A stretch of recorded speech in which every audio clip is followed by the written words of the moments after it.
Chapter 23. It was still early in the evening, barely 8:30, when Rebecca pled exhaustion and headed to bed. Nick went to help and check on her. Matt said he had some messages he needed to answer, and he went out to the cabin. "Go get your clothes and come on out with me," Steve said once they were alone. She hesitated. "I don't know. I don't want Matt to hit you again." "I don't think it'll be an issue. He saw us on the couch this morning," Steve said, pulling her into his arms. "He knows where you spent the night, so why not start out there instead of making the trip at 2 a.m.? She thought about it a moment. "All right, let me get clean clothes and I'll go with you." She fetched her things, pulled on her new jacket, and went out with him. At the smaller home, they found Matt in the living room, a notebook computer on his lap. JV was surprised to find the house warm and comfortable. "Thanks for adding wood to the stove, Matt. I was afraid it was gonna be chilly in here," Steve said, taking off his coat and gloves. "No problem." Matt looked at them, his eyes flickering to the bundle of clothes in JV's arms. He closed the computer, put it in the bag beside his chair, then watched as they moved to sit on the sofa. JV could tell he was waiting to say something. "Spill it," Steve said, dropping his arm around JV's shoulders and pulling her against him. Apparently, he saw it too, she thought. Matt took a deep breath and let it out slowly. "I'm willing to consider that I could have been wrong." JV looked at Steve, but his focus was on her brother. His arm tightened around her, letting her know he wasn't unaware of her attention. "And?" Steve prompted. "I'm not going to apologize for hitting you, if that's what you're after. You'd do the same if it was your sister." Steve stiffened slightly beside her, and JV knew he was biting his tongue. Matt continued without noticing. "I'm still not happy with the age difference, but it's not my life. After what I've learned over the last couple days, I won't fight it." He looked at Steve and spoke directly to him. "As long as she's happy, I have no issue with you. You no longer have an excuse to stay hidden away here. I'd start expecting family visits if I were you." Steve looked at him silent. With that, Matt pushed himself out of the chair. "I think I'll go to bed." He grabbed the computer bag and disappeared into his room, closing the door behind him. "You about ready for bed?" Steve asked once Matt's door clicked shut.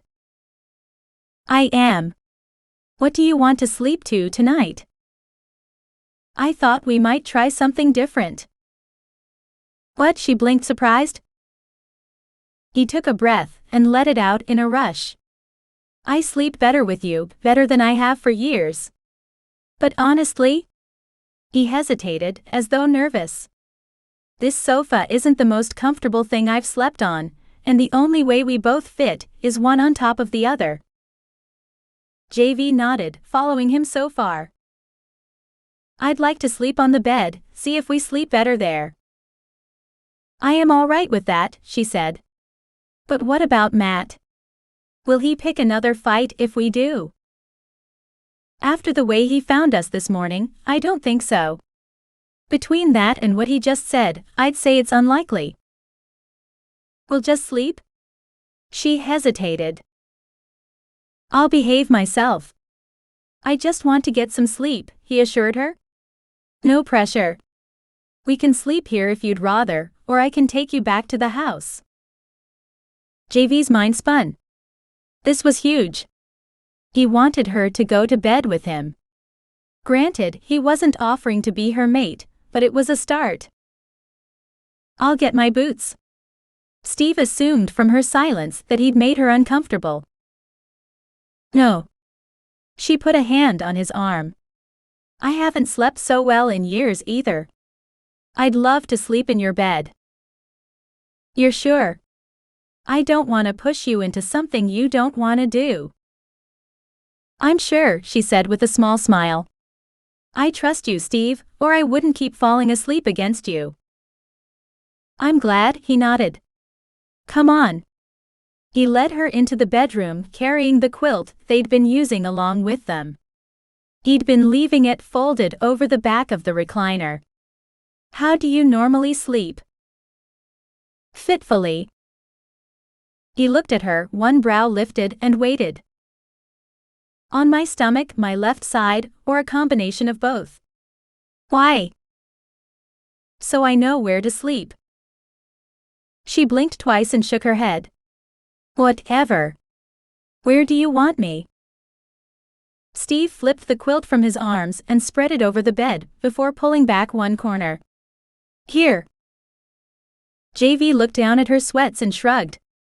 She didn't have anything else with her except what she'd brought for the next day. She climbed in and pulled the covers up under her arms. Steve went to the attached bathroom, turned on the light, pulled the door close before shutting off the bedroom light. There was only a sliver of light left and a pale glow in the room. "Can you sleep with that?" he asked. "Yeah, no problem." He nodded once and went around the other side of the bed. He peeled off his sweatshirt, leaving him in only a thin t-shirt and sweatpants. Sliding into the other side of the bed, he lay on his back. "Come over here." JV slid across the king-sized bed until she came up against him. "Where do you want me?" He lifted one arm. "Here." She curled against his side, resting her head on his shoulder. "Like this?" Steve wrapped his arm around her. "Perfect." JV closed her eyes and let his scent envelope her. The comforting sensation of him holding her against him quickly lulled her to sleep.